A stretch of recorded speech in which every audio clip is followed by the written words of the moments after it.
Hey, what's going on, everybody? Welcome back to another episode of PMP's Den of Antiquities. It's been kind of a minute since I've done one of these solo podcasts, but we're going to have another entry in the Star Wars Perspective podcast. And if you guys are new to the channel or new to this, basically what I do is I find awesome people from all across the Star Wars galaxy and bring them on to tell their Star Wars story. And today I have with me Charlie. How you doing, man? I'm doing good, sir. I can't complain. Nice. Very honored to be on here. So thank you for having me. Heck yeah.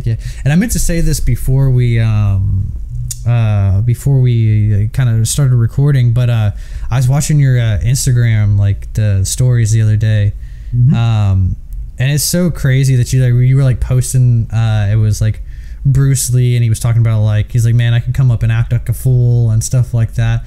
And it's so crazy because like I used to watch like those videos like religiously when I was like a little younger, and like when the one that stuck with me when he's talking about like being water, it's like you pour me into a cup, I become a cup. He's like, you pour me into a vase, I become a vase. And I just wanted to say I thought that was cool that you were posting those. Well, thank you, man. That's my my profession and my job, martial arts, for the better part of coming up October 4th. 30 years.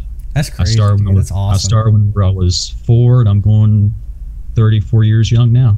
Dude, that's crazy. That's awesome, though. That's awesome. Yeah, my dad was a huge Bruce Lee fan, so I grew up with a lot of Bruce Lee and stuff like that. So I thought that was cool. Oh, thank you, man. But back to Star Wars. It's kind of the question I ask everybody when they come on is like, what got you into Star Wars? Well, a long time ago in a galaxy not so far away. We had the title crawls, that'd be great. But no, yeah, no copyright, I'm sorry. But, man, a long time ago, back in the days, for those that remember the days of VHS and laser discs. Oh, yeah. Yes, when you had to go out and either rent tapes or buy tapes. There was no streaming. There was none of that. Back in the Disney Blockbuster. Oh, good Lord. Oh, yes. Please rewind whenever you return these.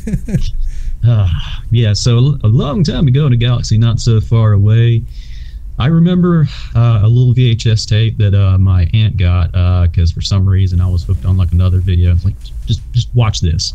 And of course, you know, back whenever you're a kid that age, it's like, cool, grateful for getting that. And it was a little movie called Return of the Jedi. Nice. And that was my first introduction into Star Wars, is Return of the Jedi. And that got me into it because, you know, as a child, as a kid, you know, you hear all your friends say, that God, Vader, man, he's scary and everything like that. And in that one, yeah, he has his, you know, moments and everything like that, but at the very end, spoilers, he saves the entire universe and his, you know, son in the process. Bro, man, and how did you spoil it? I know, I can't help it. I try to do a spoiler warning. The movie's been out since the 80s. I know, it's ridiculous. Yeah, so yeah, that got me into that. And then so in like the sharp contrast, I you know, went backwards and watched them. So when I seen Empire, I was like, oh wow, everything like that. And then New Hope. Then I watched them all in order, everything like that. I begged and pleaded and moaning. And I got the old school VHS tapes, the ones with the silver cover and everything like that. And then the rest is history. They released them and everything, VHS, and then the DVDs came out, and they eventually got to the good old releasing of the, you know, specials and stuff, which I loved. And then my teenage childhood came into play, the prequels. And we all lost our minds in such a good way, because this is before the internet had trailers and stuff like that. So whenever Darth Maul comes open those doors, you have no idea. You see, there's 2 Jedis there. What's he gonna do with that? So your brain doesn't think that far ahead, like, you know, the title screen like does, like, you know, Phantom Menace. So you go, what's that mean? So, and you see him do this, and then, you know, Qui-Gon, Obi-Wan, right? So that starts queuing up, boom, boom, and I can remember as clear as day me just throwing the popcorn up in the air. Everybody explodes in my theaters. It's like, oh, what? And just magic was made, man. Heck yeah, dude. That's awesome. Yeah, so it all started with those, man. It just kept going. Very cool. Very cool. Well, if you had, and this, I know this is going to be a hard question, but if you had to pick one thing in Star Wars, what would be your favorite thing? Ooh. It can literally be anything. Mm-hmm. Not like any character traits or anything like that. Just really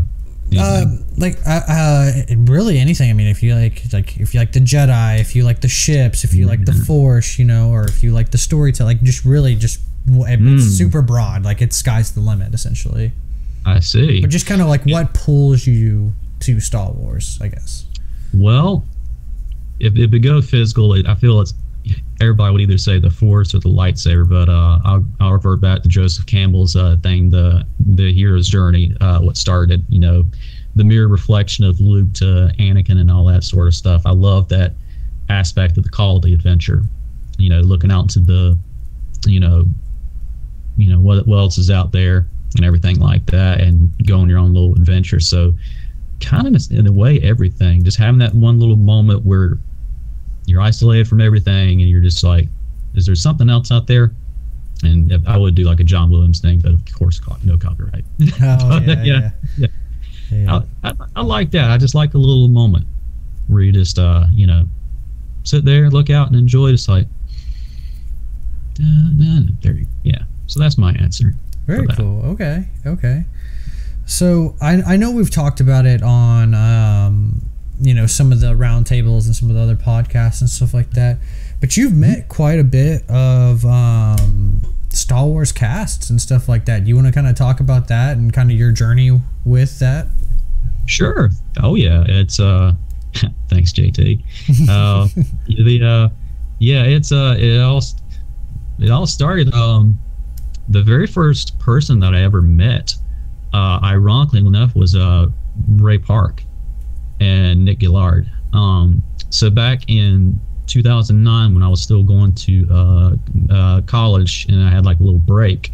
Oh, also, sorry to pause you too, but for those who don't know, Ray Park plays Darth Maul, and Nick Gillard did like all the stunts for the prequels. So, sorry, I didn't mean to interrupt you. No, please go ahead. No, please go ahead. Yes. And he also plays Syndraulic. Syndraulic. That's, I was like, I always blank on his name. I was like, I know it. No, he also plays Syndraulic. Yeah. So yes. Continue. Sorry about that. No worries, man. Enjoy all of it. No, so back in good old 2009, I had a break, and my sword teacher in Kendo and Iaido, which was influenced, you know, of course, by, you know, the prequels and stuff like that. My teacher over in Japan, Master Robert Knott, love you, sir. He invited me over, not just to, you know, watch my sword, not because I was a big fan of, you know, Last Samurai Go figure. Great movie. And so I got my armor made over there in Kyoto, and then my own sword made over there, and I can bring it back. But he knew I was a big fan of Star Wars, so in 2009, if you remember right, there was a movie being made at the time called G.I. Joe. So I get bought to this little like small like little Hank, because he's like, hey, you know, come with me and everything. I got a little surprise for you. I was like, yes, sir, okay. And start getting there, start seeing like, wow, this is that a Jeep? Huh, that looks cool. So we cut open to a door. He goes in first, and you know, like, stay here a minute. I'm like, yes, sir. Sticks in. I see like a smile on his face and laugh. He's like, come here. And dude, I cut the corner, and all I see is the man, the myth, the legend himself, Ray Park, Darth Maul, Toad, who also did Sleepy Hollow as well, the Headless Horseman, then, you know, Snake Eyes himself. And he's literally just wearing his outfit that he had at the time when he was filming, but he just didn't have a mask on. I guess he was taking a break. And I just, you know, oh, hey, mate, and everything like that. How's it going? And I'm like, and just like, I was speechless. And my teacher, Master Knott, goes, I'm gonna go grab some stuff, but anyways, and everything like that. So it was clearly a present, and so I got to sit down and chat with him and fanboy out and talk to him. Cool.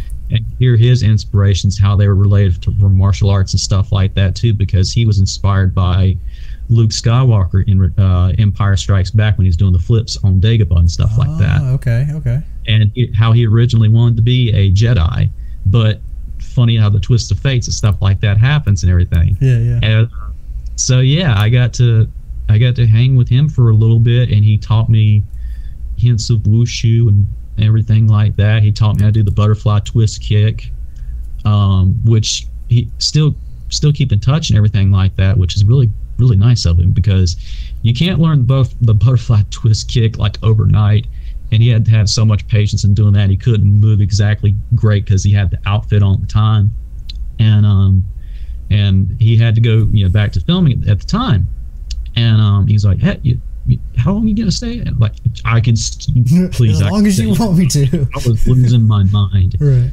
And so he's like, well, come back tomorrow.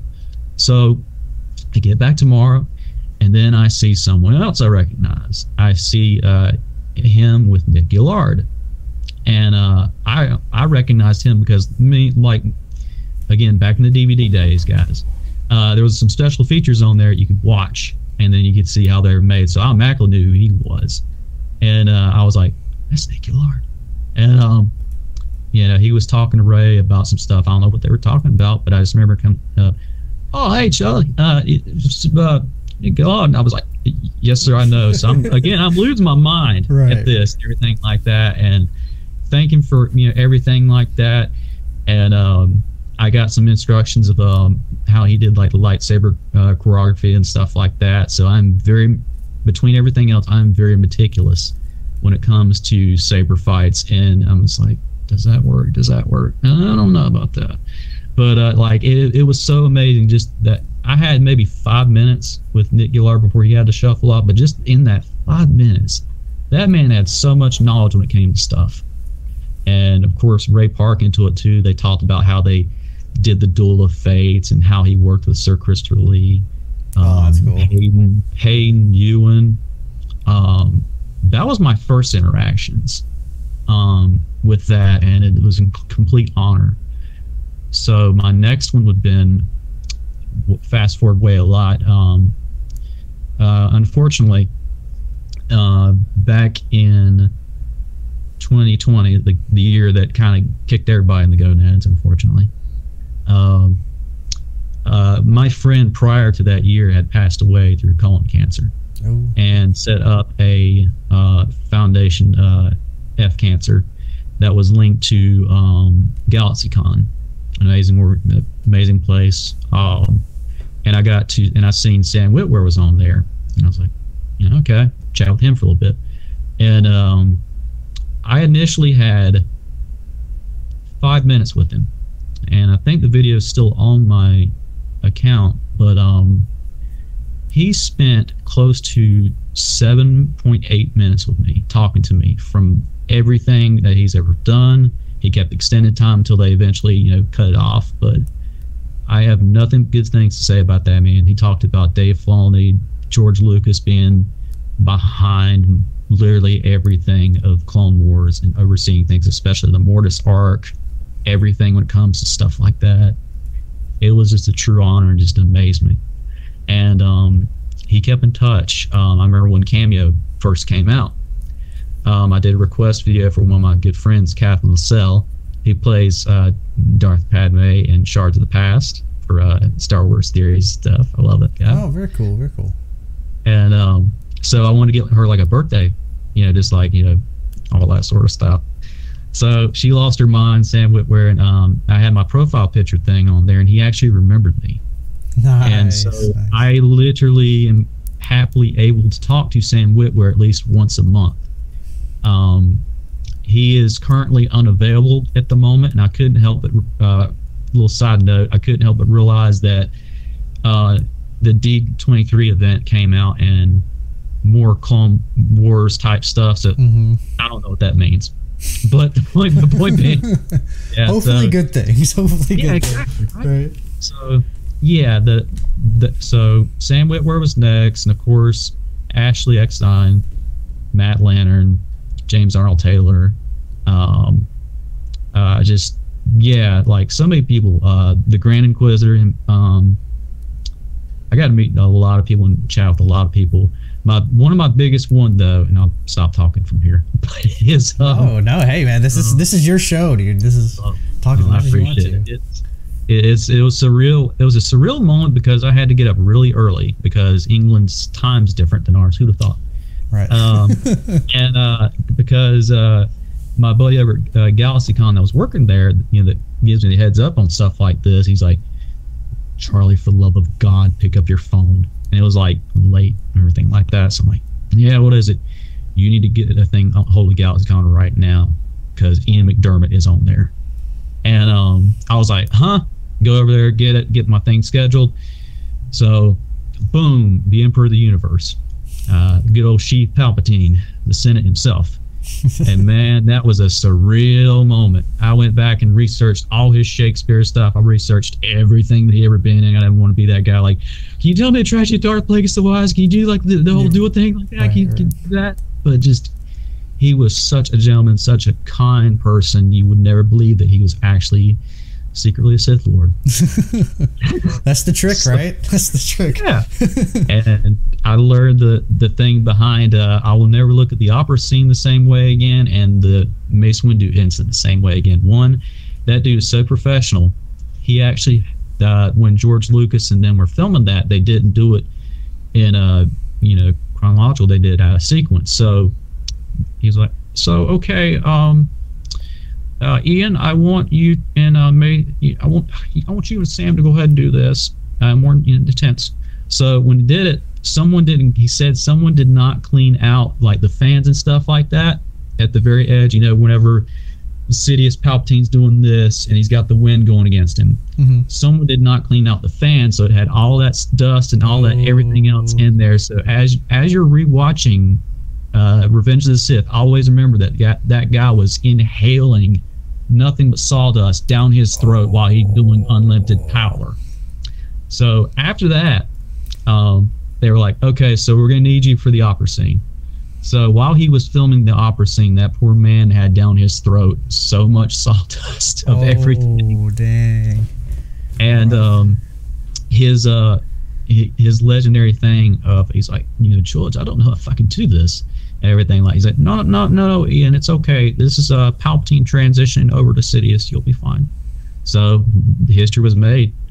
But yeah, that was definitely one of my favorite meetings and stuff. And obviously, whenever everything lifted and stuff like that, I was able to get back out there in the convention and stuff like that and give everybody good old hugs and stuff like that and get some stuff behind Kenobi and stuff like that. But yeah, long abridged version of that.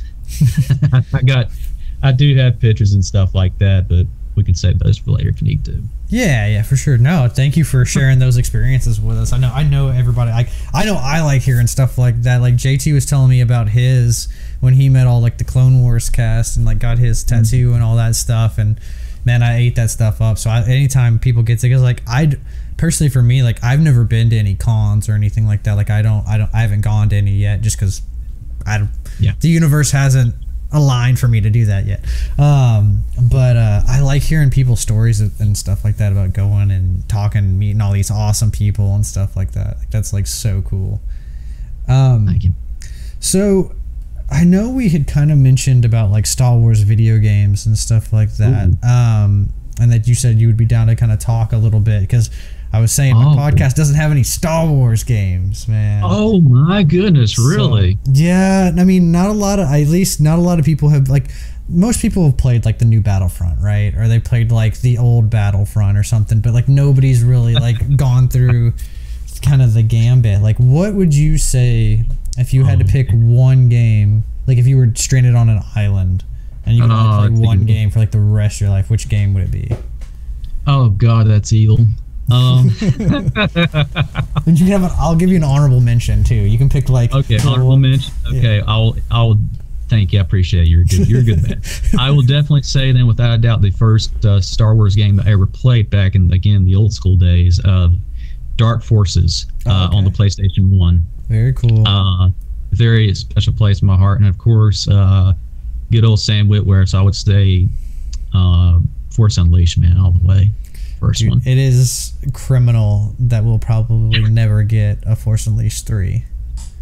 Like, he did say if they did do a third one, it wouldn't turn out good for Galen Merrick or Starkiller, however you want to pronounce his name. Yeah. I'm okay with that. I still want a third game though. And we were talking about like open world and stuff like that. I'm like, oh, dude, you're killing. Like, I love open world games. Yes. I was like, dang it, I've been waiting for them to really like. I'm sorry, I love Star Wars, man, but freaking Star Wars, if you guys are listening, you guys are dropping the ball on video games. You guys need to be doing way more, because like I feel like, you know, with Star Wars video games, like, sure there were some that were like so, but like at least all the ones that I've ever played have been fun. Like, yeah, sometimes the mechanics are outdated, or sometimes it feels a little clunky, but it's still fun to play because it's, you know, it's Star Wars. And then I just don't know what happened to it. I just like, since Disney's bought it, we've got both 2 Battlefronts and Force Unleashed. Crap, why am I blanking on the name? No, I got you. We had the Battlefronts, and then the Inferno Squad game, and then we had Fallen Order. Fallen Order, that's what I was thinking about. Yeah. And I'm just like, man, what's going on? What's going on? Yeah, how did we fall so far? It's been a while. We should have Star Wars games out the butt right now, man, and just no. Right. But Lucasfilm Games, they did open that like division up recently, so hopefully we'll be getting. It's no secret that I've said I don't have very much love for EA, so I'm kind of glad that they're branching out from EA. No offense if anybody who works at EA or who's listening to this, but not really about it. Yeah. But But yeah, man, Force Unleashed 3, those are the 2 big ones. I remember it was Force Unleashed 3 and it was 1313. Those were the 2 games that they looked great, and it was just I guess they got that canceled mall game too. That sounded pretty cool. Yeah, I seen the beta things for that, what it looked like, and it looked like it was going to be pretty cool. But it looks like they followed through on, you know, some of the Clone Wars stuff. But just seeing the things, you're like, oh my god, you get to play as Maul in a game. Yeah, I mean, it literally looked like it was Force Unleashed, but with Darth Maul. You know, like that's what it was, and I was like, oh, dude, because like I liked Force Unleashed 2. I like personally, I feel like a lot of other people share this. I felt like it was a little short. Like, I felt like the game could have been extended a little bit more. But man, just the Force Unleashed 2 was also really freaking good. Like the way you could like blow the troopers' armors off, and the double lightsaber now. You're just like, oh, you know. Like, man, dude, yes, that, my god.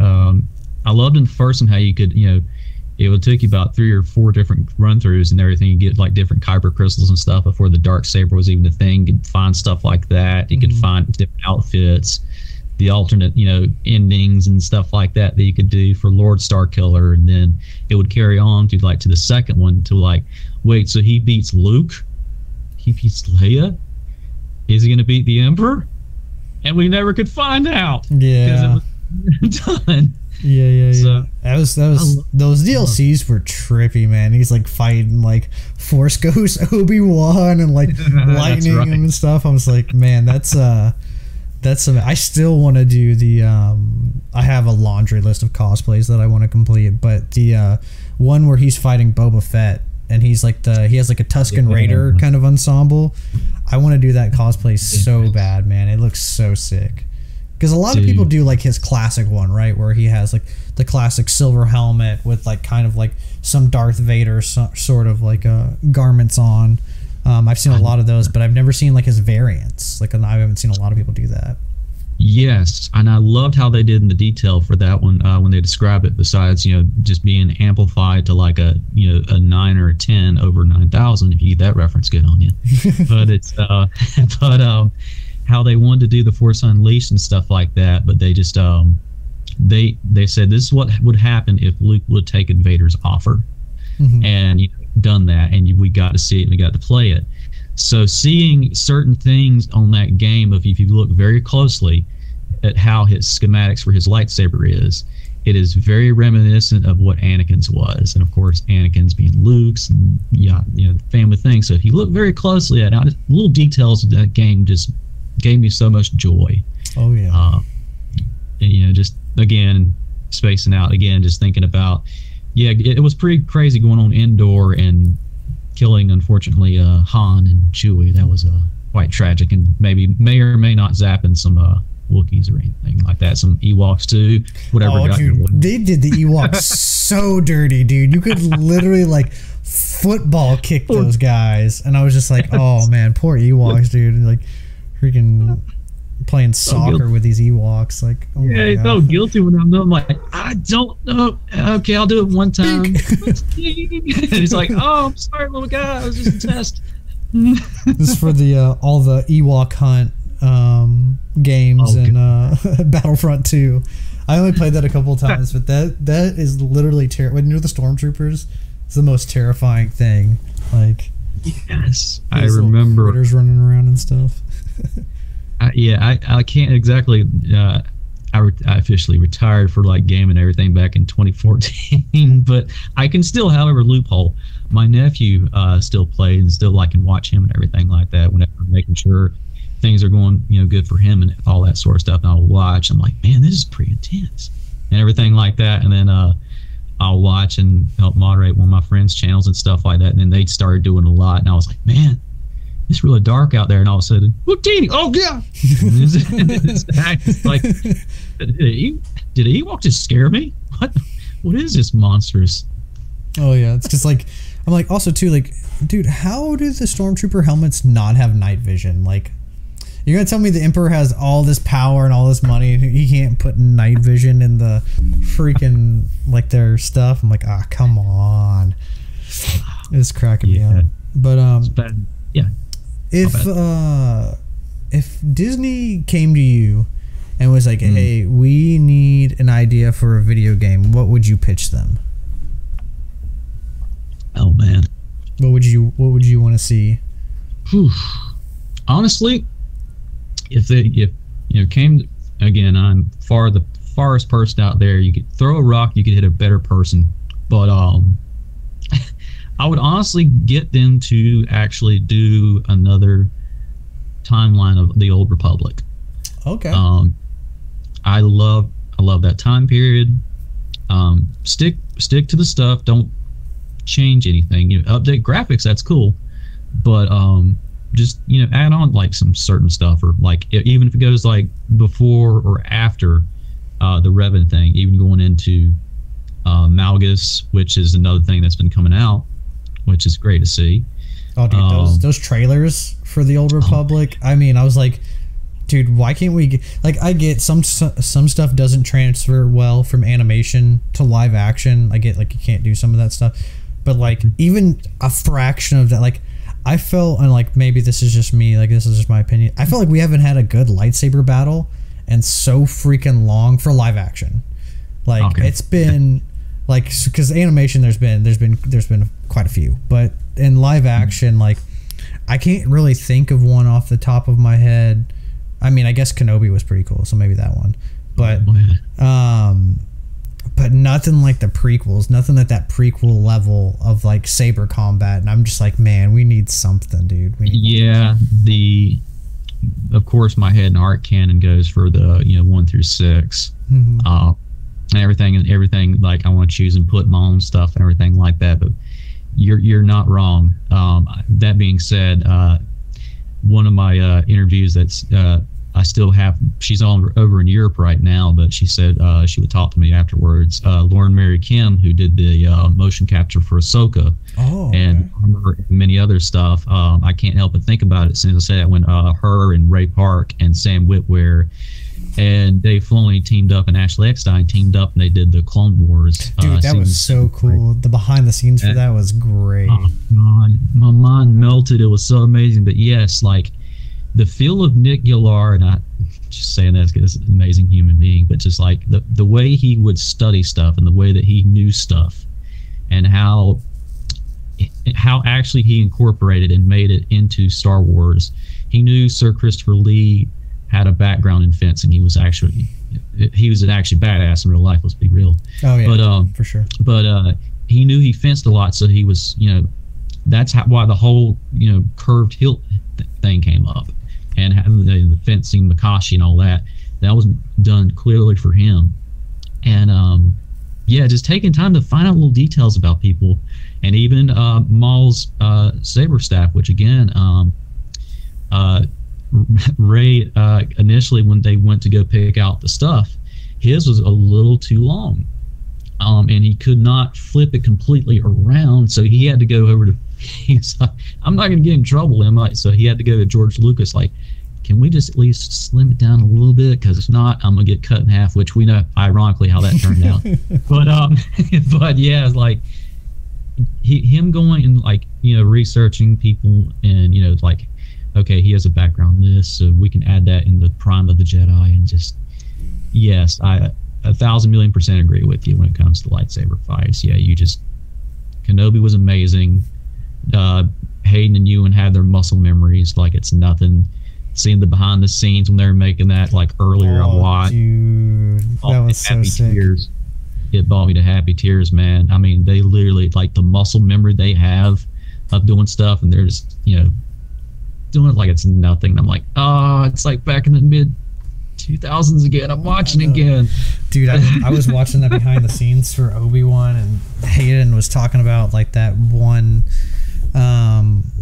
scene where he's just kind of standing there and he's like this, Obi-Wan's kind of having some PTSD, and Ewan is just sitting over there like 100 feet away, and he just goes, Obi-Wan, dude. I started, dude, I was so close. I was like, my tears started rolling down my face. I'm like, that's right, man, they're friends. It's freaking awesome. Yeah. I love how in the thing they just beelined everything, like they're like carry, because Hayden had to have like his Jedi cloak and everything for like the vision stuff, but someone was like having to like carry that because he's like, I'm going over there. Everything, they had this like bromance hug, they haven't seen each other in so long and everything like that. I was like, man, I can't wait to meet Hayden. That's another one I got for next week. Nice.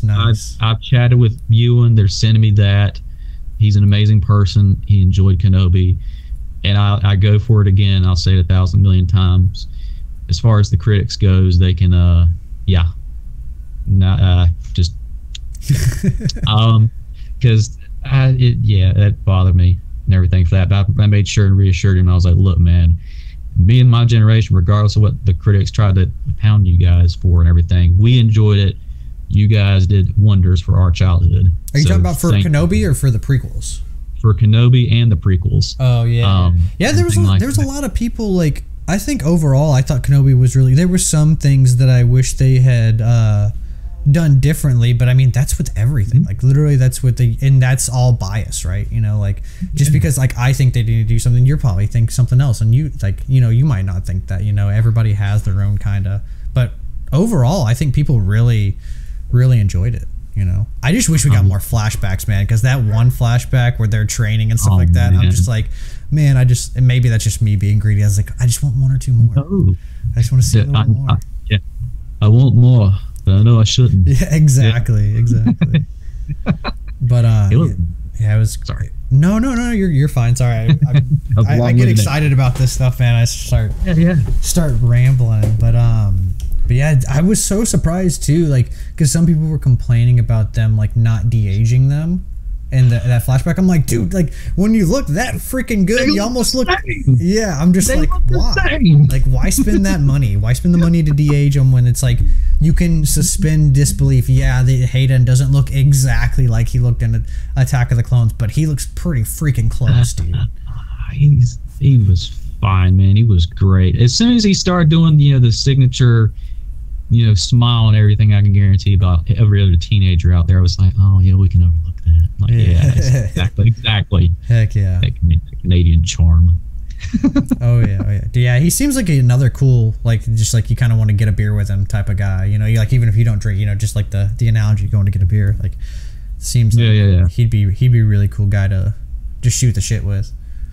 Oh man, I've heard nothing but good things. Again, I've researched as much as I could and everything like that for like next week and everything. Just actually it's the week after that, but still, man, like, yeah, it's pretty surreal, man. Because I've got autographed that's being sent back to me. Ewan, I sent into GalaxyCon to get one of my sabers signed, which is the Skywalker lightsaber, Anakin's. Nice. And so I'm going to take that one with me to get it signed by the Chosen One himself. Nice. And everything. I got this real side note. We did a watch party, me and a bunch of my friends, and we all were just like, oh, God, it's beautiful. It's amazing. And for some reason, I had a really strange feeling like, I should screen cap this.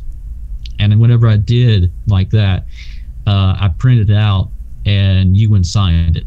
Yo, and sick. So I'm taking that as well, and I'm going to get Hayden to sign it as well. Nice. So and Ewan has told me in the video chat, and I can't wait to upload it, like, Hayden is so nice. He is so appreciative of all the stuff that he hears now, especially like, because it's no big spoilers. I mean, unfortunately, people are real a-holes and everything, past and everything like that, and it breaks my heart.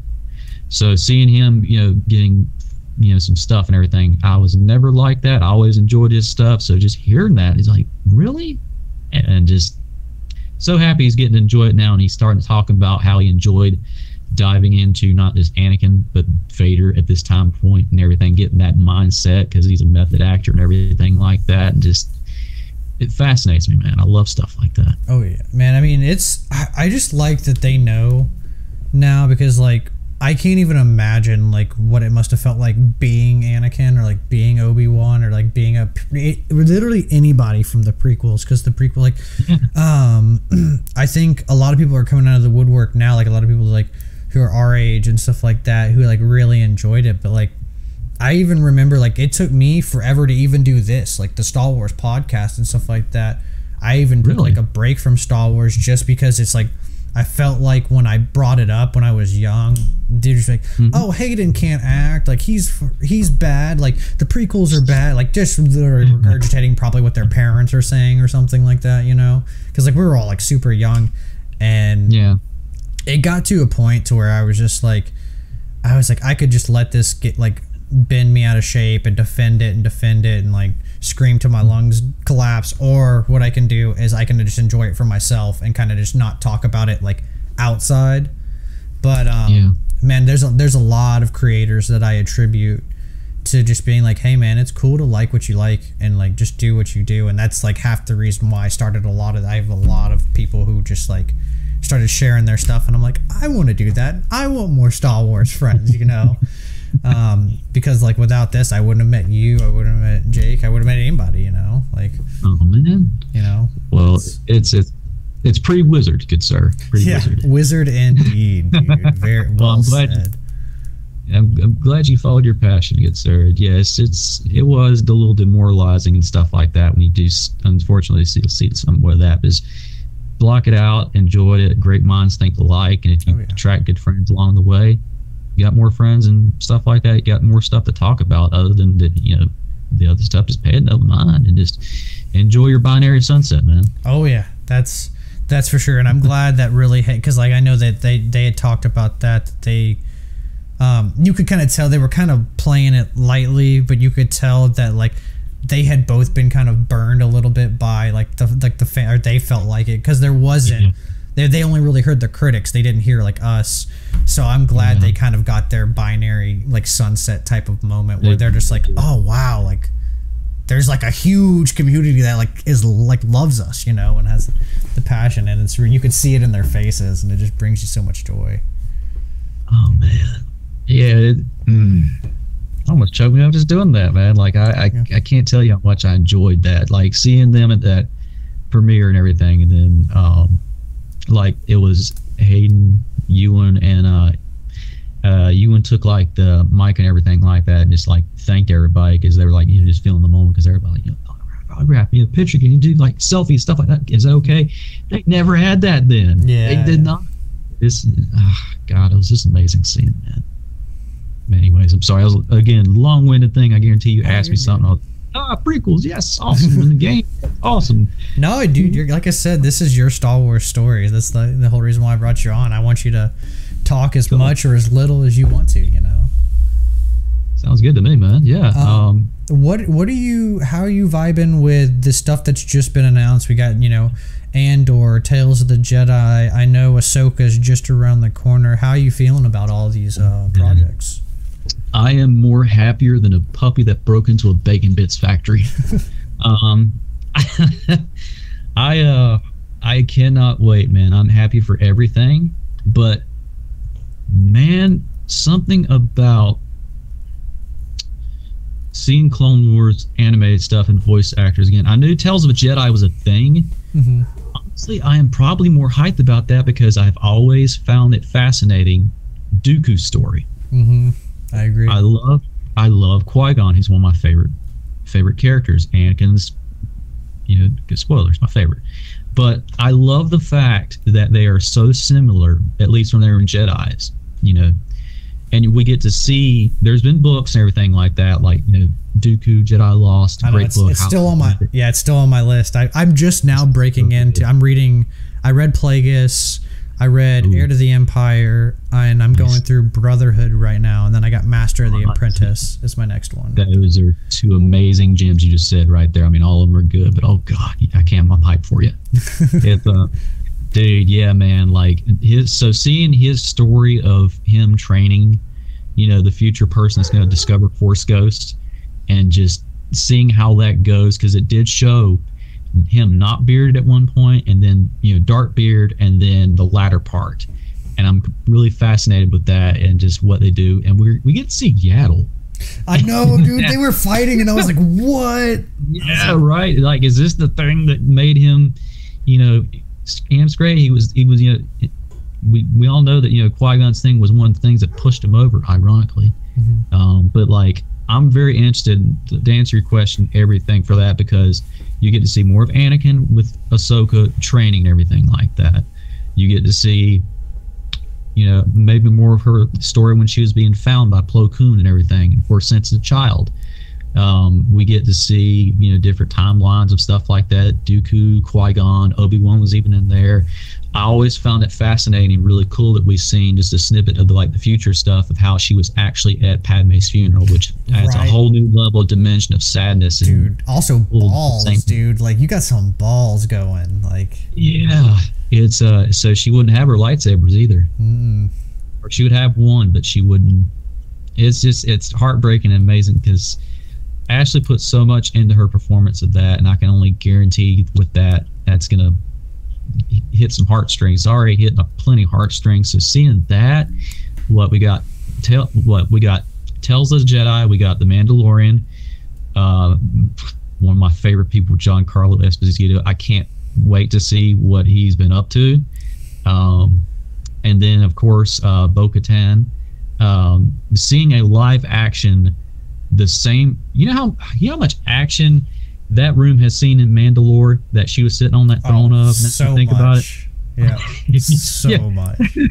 It's seen so much, like from Maul getting the Darksaber in there fighting, to Savage and him fighting Sidious, to Maul and Ahsoka, to Night of 1,000 Tears. That room's seen some mileage. Yeah, that is 100% true, dude. It's crazy. Like, I still think every time I think of that, like, I think of that Terminator scene, and what is it? It's Mando 2, where like the where they're like Terminator. They're like the K2SO droids are like. Oh God, I know that apocalyptic thing in Night of 1,000 Tears when they were talking about that. Yeah. It's gonna be crazy.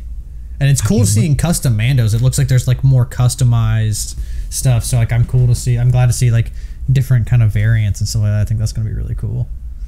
1,000%, man. Yeah, like seeing that and see what the Darksaber does end up coming to play, and if that does have a room of what can expect, if they're gonna get along, or if they're gonna hey. I don't think so, man. Like everybody, because like I know some people didn't watch Clone Wars, but Bo-Katan's not a good person. I mean, Katie Sackhoff is amazing. She seems like she's so cool, but Bo-Katan, like the character she plays, is like not a good character. Like in the sense of like she's like her idealism isn't good. Like she is a good character, but her former boss slash look up to person was head of Death Watch. Yeah. So good old another cameo in there. Good old Jon Favreau. Mm-hmm. himself and everything. You know, got his head snapped off, and R.I.P. being the sister, yeah, right, being the Duchess Satine being the sister and everything like that. Yeah, and just after all these years, and after the Empire, you know, just toasted Mandalore, it's going to be very interesting of that, and I'm completely agree with you on that one. I don't know if they're going to get along. If Luke didn't come along when he did, I don't know what would have happened if they would have fought for the thing, something like that. Because I still have that in my head. And again, I've talked to him, hanged out a couple times at GalaxyCon. I'm like, I've asked, you know, Giancarlo Esposito, because he's a martial arts person as well. Do you think he threw the fight? And he was like, you know, on the verge of doing something like that. And he was like, the capable fighter. So I'm like, did he throw that fight so that they would, you know, maybe kill each other and him grab the thing, get out of there, but Luke comes in and saves everybody's bacon? But I don't know. It's not going to end well. I don't know. I'm very interested to see how that'll go. Oh yeah. Well, I don't think he was expecting Luke at all, because you can just see the horror on his face when he because I think he realizes it before like they're like an X-wing, and he's just like do.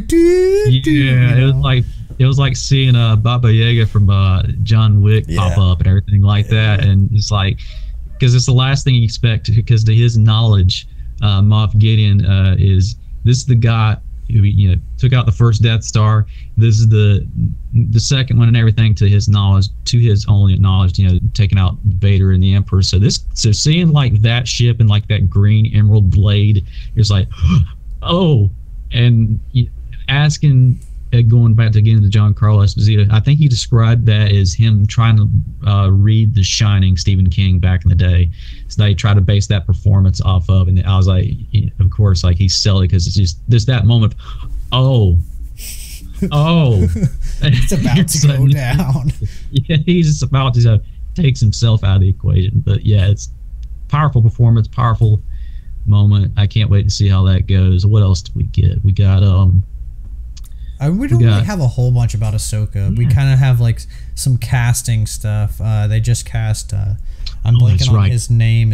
I haven't seen him in anything, so I don't really know a whole bunch about him. But the dude looks exactly like Ezra. Ezra Bridger. Yeah. Straight up older Ezra. That slipped my head too. I forgot about that too. Yeah, like the casting process for that, I can only imagine was on top secret stuff. But man, they got it good.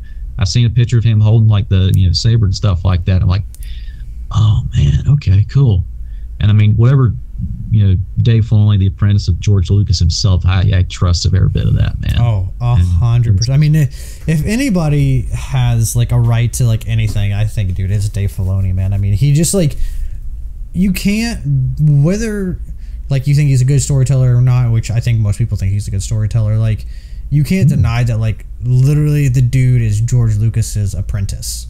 Like, literally learned for how, I don't really remember how many years the Clone Wars went on for, but the whole time he was in Clone Wars, he was learning from George. Like, that's a lot of years. That's more than anybody else, And I feel like that's really, in my opinion, kind of what Star Wars is missing right now. It's just kind of missing some of that George Lucas, like, vibe, dude. Like, and I feel like, and not to really be a bummer, I think those days just might be behind us, dude. Like, I just don't think we're ever gonna get Star Wars like George Lucas Star Wars ever again. Like, those were like the golden days. Not saying that stuff can't be good, not saying that stuff can't be enjoyable, because like Mando slaps, the season 7 of Clone Wars slaps. We've had a lot of good. In my opinion, I thought Bad Batch was really good too. Like, like we've had a lot of good, like really high highs. I am interested to see what happened with Boba Fett, though. I would going on a whole different other tangent, because I felt Boba Fett to me felt off. Like, I don't know what it was, but something felt different about it from all the other shows that had been like. I just feel like it didn't have the level of polish as some of the other shows, and I kind of really want to know what kind of went on with that, because I felt like the first 4 episodes were like super solid, and then after the first 4, it just kind of didn't seem like they knew where to take Boba,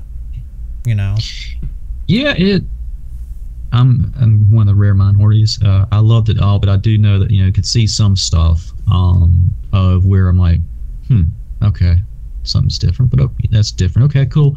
But yeah, I think that they were just. Well, then I have to remember that it was filmed during 2020, and they had probably a lot of restrictions and stuff like that where they couldn't. Fair enough, yeah. But because I remember Mynock Minutes saying, Tamora Morrison's a great person to work with, really physical and stuff. So he did like his own stuff and everything. Oh yeah, so he's a badass. I enjoyed seeing the flashbacks of him and the Tusken stuff. My brain exploded when I seen a live action Cad Bane. Dude, that's the last thing I expected they freaking killed that too, dude. Like it looks like. I mean, I get it. It's like it's a little different from animation, but like my only thing with that is he didn't have a big hat, dude. Now I'm on team big hat Cad Bane. I want the Clone Wars massive hat. I want him basically looking like he's underneath an umbrella. When he was in that Mirage, I was like, I want an umbrella sized hat. Like where's my big hat Cad Bane? Oh yes, yeah, man. It was really trippy, man.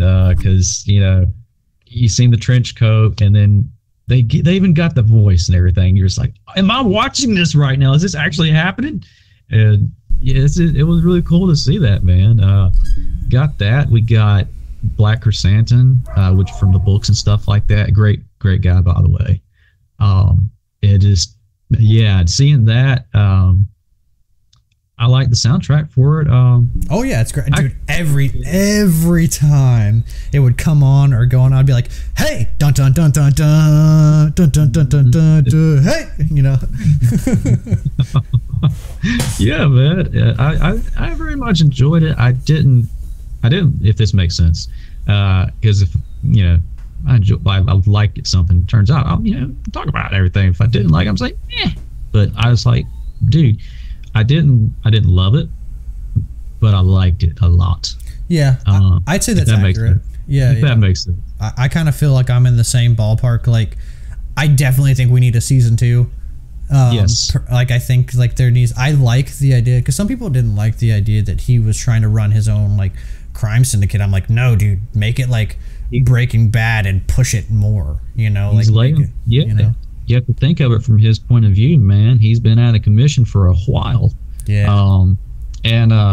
So getting some, and plus when you go through an experience like that of a Sarlacc, you might have different looks on life. Yeah. And everything like that, and getting back into the swing of things and healing up to 100% and everything like that. Slowly but surely, baby steps, and maybe those baby steps will eventually lead up to a jetpack and everything like that again, and maybe lead up to different risk gauntlets and stuff like that. And plus, I think he may be making an appearance on Mandalore. Oh, I hope so. I hope so. So we'll see. I got a weird hunch. Dude, I just, man, him in the final episode where he does that little knee thing where he kind of like high knees and then he's like this, but he shoots his little jet rock. I'm like, literally the coolest pose. I literally got the sideshow figure.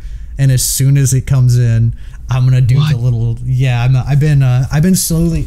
I wouldn't recommend it. It's an expensive hobby. Don't get into it. They make it so damn easy, dude. Like they're like, oh yeah, just put $25 down. It's a $260 figure, but just put $25 down, and then you can make payments on it. It'll be a year out. Yeah, you got this. It's okay. And I'm just like, well, I mean, you make a good argument. I guess I do got this. $25 down, $30 a month. I don't know, Nice little layaway. Yeah. They get. That's how they get you though, man. Because then you start getting like 1 or 2 of them, and then like the $30 turns into like $60, and then you start. Yes. I'm just like, I need to check myself. Oh man, I gotta be careful about stuff like that too, man. I'm gonna need to get like another saber and some other stuff. I'm just getting like another helmet that I can get Hayden to sign. But like one of my favorite shots that you just reminded me of. Another great thing that. Another thing from childhood that they add in the show that they didn't have to add in there is whenever they were flying in the flashback of Slave One and they dropped the seismic charge, the charge sound that you had not heard since forever. Yeah, it's like, it's like ah, you just freak out with and everything like that. But I love the shot of him and Din Djarin like side to side with the jetpacks on, just doing that, and you hear the theme music going on for both of them, like dueling at the same time. And I'm like, yes. Yep. I love it, man. Yeah, that was cool. That final episode was pretty sick, and with the Rancor and then doing the Godzilla thing and stuff like that. Yeah, I just wish it might have been too on the nose, but like I wish they would have had like a Pike Syndicate bomber like come in or something like that, doing like air raid, and it just grab it or something, just kind of like that. Like I said, that might have been too on the nose, but I think that would have been a cool scene. That's pretty wizard. I'm not gonna lie, that sounds pretty cool. Huh. Oh, dude, we didn't even talk about his freaking new ship, dude. The Naboo Starfighter. That's like a hot rod. Oh, yeah. Like, that is sick. Like, oh man, the Razor Crest. Rest in peace. Yeah, I forgot about that. Oh yeah. Oh yeah, it's well, yeah, he did upgrade for that, man. Like, it's so cool hearing that sound again too, man. Like seeing that in like the that one episode of just greatness and everything like that. And you're just like. And you see it and you're just like, I haven't seen this and heard this since episode 1. A little bit, it was in 2 a little bit, but oh god, I know what that is. Oh yeah. And seeing him take that is just like, dude, I want to have like the original like small little bombs that they shot for like the Trade Federation. I hope so. I'm sure we'll see it in Mando 3 because he was had like some of 4 or 5 of the scenes they were just like zooming in it. So I'm like, oh man, I want to see some like Tokyo Drift meets like Star Wars, like just blasting stuff, man. Oh my god, man, yeah, like I couldn't help but think, I was like, man, Anakin's Force Ghost is so happy right now just probably watching this. Try spinning, it's a good trick. Oh yeah. And he's just spinning away whatever was chasing him and stuff like that. I'm like, what the it's just I was so happy, man, so happy. So many great things, so what would you say? I'm not gonna give you one because I know it's cruel. What would be the 3 kind of out of all the Star Wars movies? What are kind of the 3 that you're vibing with right now? I know as a Star Wars fan, the list ever changes, and sometimes you have ones that you're vibing with more than others. What would be your top 3 though right now that you're feeling? Oh wow. Well, I always will go back to Return of the Jedi just to know the ending and stuff like that, because I love looking for stuff and hearing.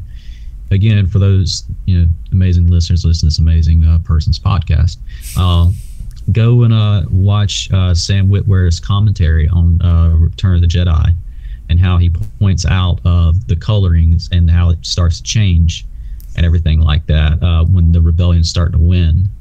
And slowly seeing color start to turn back instead of the black and white. So I found myself going back and rewatching that one so much because the victory and everything like that. So Return of the Jedi. I would definitely go back and rewatch Attack of Clones because of just amazing stuff like that between Sir Christopher Lee.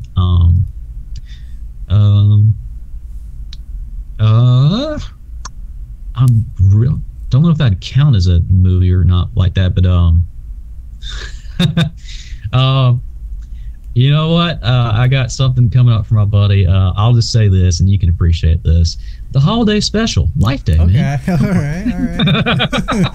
Very cool. Very cool. With that. That might be a first for the podcast. You might be the first.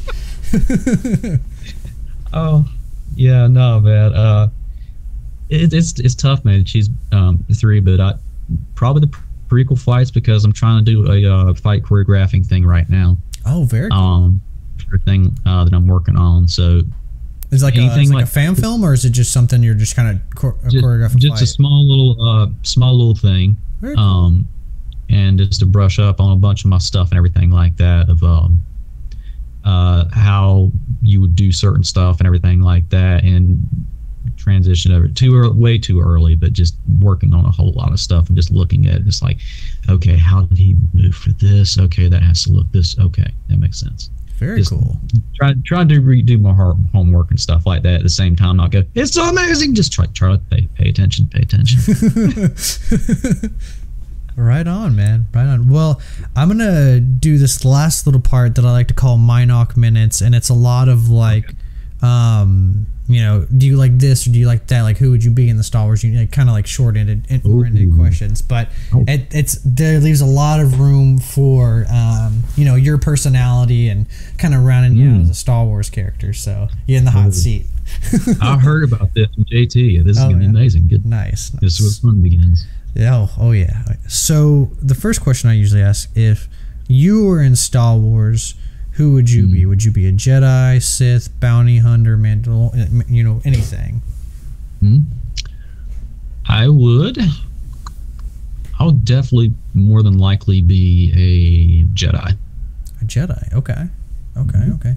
So if you go down that route, then who would you want to be your master? Oh, easily. Before he turned. Before Dooku turned, I would want Jedi Dooku, because he would be strict. He would not follow this too much of the political stuff, because that distracts and does other stuff. Amazing duelist, so that would make me double down on learning myself of that, thinking independently. So you never know where that could lead to. Oh yeah, I feel like you'd be like, if you like were an apprentice to Dooku. I just feel like there's like I feel like Dooku's like, there's no room for error. Like you either do it, like do or do not. You know, like he's that's very much like that. So, and that reminds me, now that you said Dooku too, going back to Tales of the Jedi real quick, and then we'll get back to the Mynock Minutes. Sure. I always thought it would be cool. I don't think we're gonna get it with this. I want to see so when in Clone Wars, Yoda's having a vision, right, of everybody together, and they're like by like a tree. And he was like, I was telling everybody about the time that like you and I were, doing some shenanigans on Kashyyyk, you know, and I'm just like, I want an animated story about Yoda and Dooku going on freaking adventures together, man. I was like, that sounds freaking cool. Oh, Master Yoda, I was just telling Master Windu about the Torrent attack on that one planet that we did. Wasn't that fun, Master? And he's like, yeah, oh my God, our brains will explode with like, even like the technology even from then was great, but like now,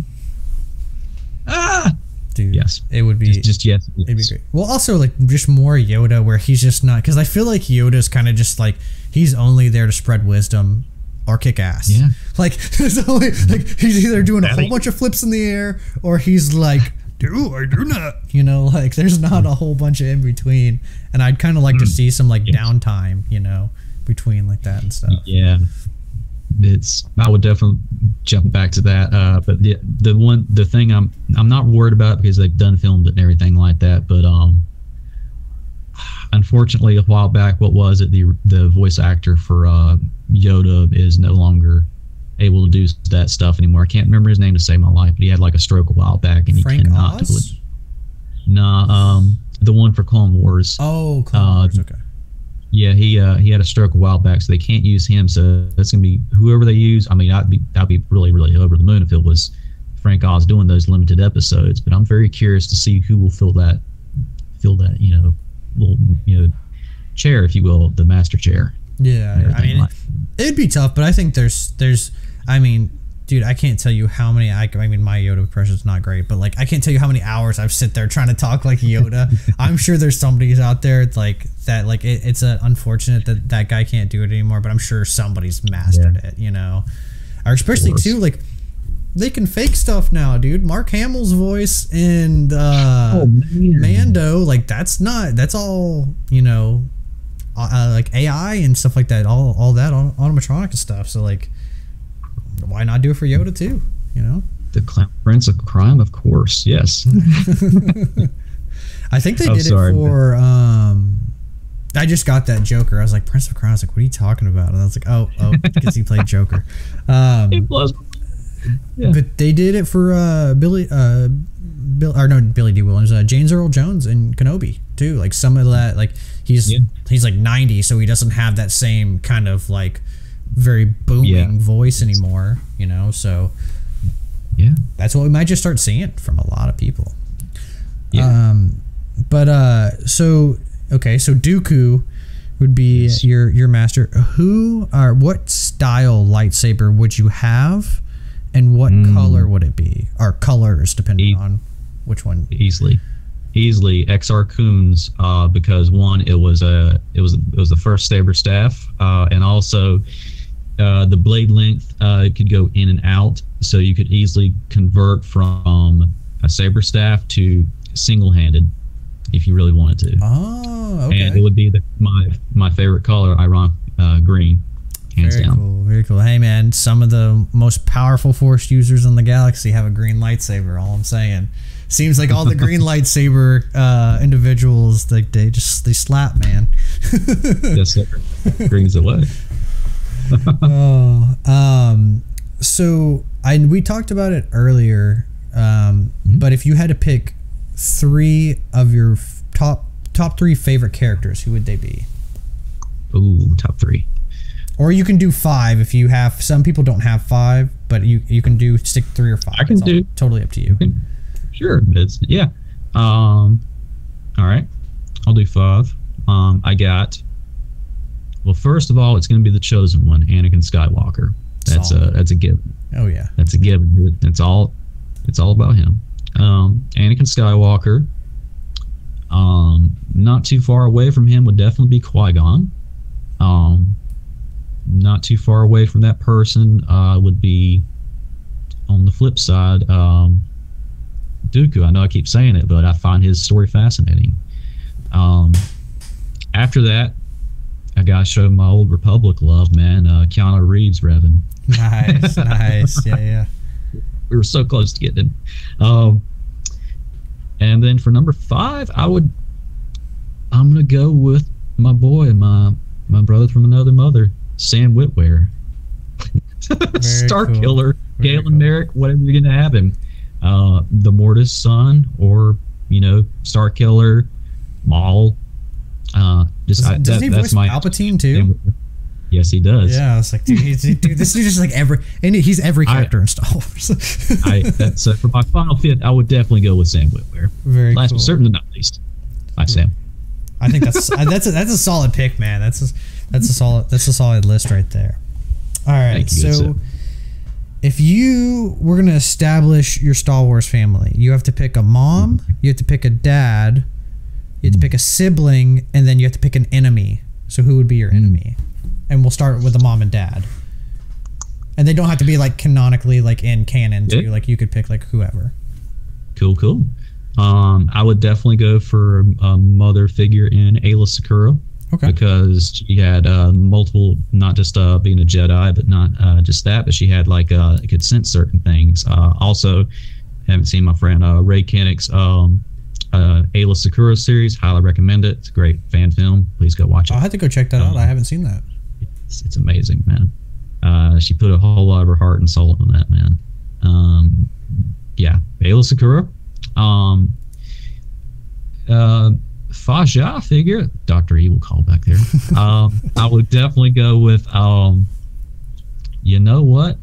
I would go with a Revan. Okay.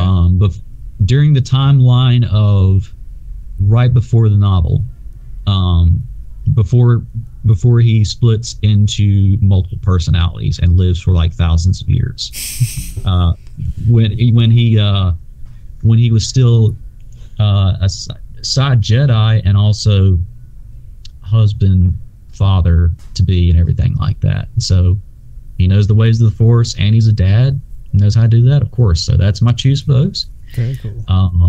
Okay. Next on the list, which one was it? Sibling. Nice. If I could convince good old Ayla Secura to do a adopting, I would definitely go with well, I know how that would go, but my character wouldn't know, or I wouldn't know. That's tough. No, you know what? He doesn't get enough love, man. I'll go for a little baby Kyle Katarn. Okay. I would somehow find a way to bring him in there. Nice. Into the fold. And then you got your enemy. Enemy.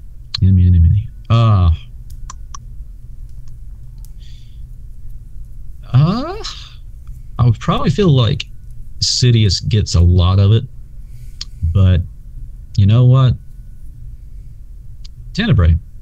Okay. Tenebrae, you know, the ultimate evil, ironically enough, of my father figure. I know I probably wouldn't win, but it's the effort to try and do it that matters. And plus, yeah, that'd be my pick. I don't know. Well, hey, you're in this story. Your force powers aren't established, so maybe in that story your force powers are just as strong as his. You never know. So yeah. Okay, so there is an upcoming threat, and you have to assemble an Avengers level team. You get a Sith, a Jedi, a Mandalorian, and a smuggler. Who you bringing into battle? Ooh. Oh, okay. Jedi. I'm not going to rely on any of the ones I just said. So Jedi, I will definitely go with.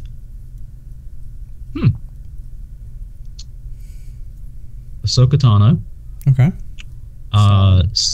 Sith Lord. From all time periods. All time periods, canon, non-canon. It is your show. Okay. I'll see if I can somehow sway Malgus over to that side into my camp and everything like that. We'll see how that goes. Yeah. So, smuggler, you said. Mm-hmm. Okay. Smuggler. There's not a whole bunch, but I always like to throw it in there. Yeah. I was gonna say either a classic one of either Harrison Ford himself, but then I was like, no, probably a bunch of people say that. So you know what? I'm gonna go with Racco Hardeen. Oh, okay. Okay. And then you get one more. You get a bounty hunter. Bounty hunter. Well, I would go Prime Jango Fett. Prime Jango Fett. Okay, dude. Yes. I seriously think we need a Jango Fett show, man. De-age to Morrison a little bit and give us a young Jango Fett. Put him in a little wig, you know, because he's bald now. Put him in a little hairpiece, and dude, he'll kill it. He'll kill it. He's still got the functionality. He can still move and groove. Like, dude, he's got the Maori spirit, man. The Maori New Zealand background, man. He's a warrior like that dude. Yeah, he's loads of talented. Yeah, oh god, he's so talented. I love that dude. Yeah. If you had to bring one force power into real life, what force power would you want to bring? I'm not going to use an extreme one. And I wouldn't say the telekinetic thing because that would lead to I want more, but I know I shouldn't. So you know what? I'm going to go with battle meditation because it can heal or amplify whatever the scenario is. If I'm sitting back or something like that, spectating, it's like need some motivation. Okay, there you go. Here's some of that. Or or it could be reverse, because it can also be just like in the Darth Bane trilogy, it can be used in the opposite way. So could demoralize an enemy if I'm lucky enough to get near Tenebris's stuff. So I can maybe use a little mojo like that. Who knows these things? Dude, I wish they would bring it more so into like canon and like the movies and stuff like that, because like technically Palpatine was doing battle meditation in Return of the Jedi. Like they bring that up in the Heir to the Empire books. It's like, he's like, oh, what? You just think we like lost? He was like, no, the Emperor was like boosting your your whole system, making everybody and then he died, and then everybody was like, kind of cut the head off the snake. We're out, guys. We're out. No. Yeah, exactly. So, but that's not said in like the movies or anything like that. That's just like a little bit of headcanon if you read the books. So I wish they would do that, because I think that's such a cool force ability.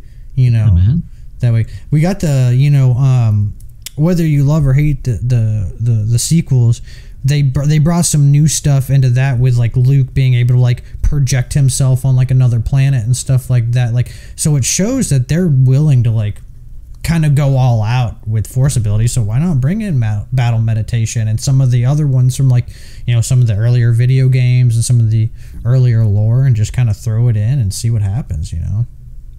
Yeah, because force lightning, force judgment, whatever you're going to use, and all that sort of stuff, force grip, just something like that. But I don't know why, something about that where I'm just like, if I can help boost like some morale or something like that, and also help myself at the same time, got to watch my flank or whatever I'm going to do, because while that happens, if you read the Bade trilogy, you know that some people doesn't turn out too great for them. Yeah, it doesn't end too great. Yeah. And then the last question I have for you is, if you had to have a miniature creature from Star Wars, what creature would you pick? Like as a pet, you know? Oh, I can't remember the name of the species, but you know what? No, I'm not gonna go with that. I'm going with the Tauntaun. I love my cold weather. They're good for many things, and just in case. But you know what? I would definitely go for a Tauntaun. So very cool, very cool. Well, and I just realized too, I didn't have you plug anything at the very beginning. We just kind of started going right into it and stuff like that. But I'll have you do that now. But I wanted to, now that we're kind of done with the questions, just say thank you for coming on and taking the time. We're at an hour and 15 now, man. So that's a good conversation, you know. So I thank you for coming on and talking Star Wars with me. And I'll let you plug away, man. Anything you want to tell the audience and to the listeners where to follow you or whatever, go for it. Too kind. We'll definitely, besides myself, give a P&P Den here a follow and like. That's all I ask for that. Appreciate it. But yeah, my Instagram, Charlie Lone Wolf Thomas, all one word. You should be able to find me. Unfortunately, there's at least 1,000 million doppelgangers of Charlie out there in the YouTube. So if you find one that has Charlie and it has a green background where you can kind of see me and my wooden Bo-Katan doing this, that's me. I'm doing a lot of interviews coming up very soon. Hayden Christensen to come. I'll upload my Ewan one before too long. And then during November, I got Marvel and DC, a bunch of shows like that I'm interviewing a bunch of cast members for that. So if you're into that sort of stuff, stay tuned for that, and filming some lightsaber choreography fights. So if you like that stuff, stay tuned. Very cool. And I'll have all those links for you guys down below too, so you can just click them and all that jazz. Make life easy peasy lemon squeezy, you know. And as always, may the Force be with you.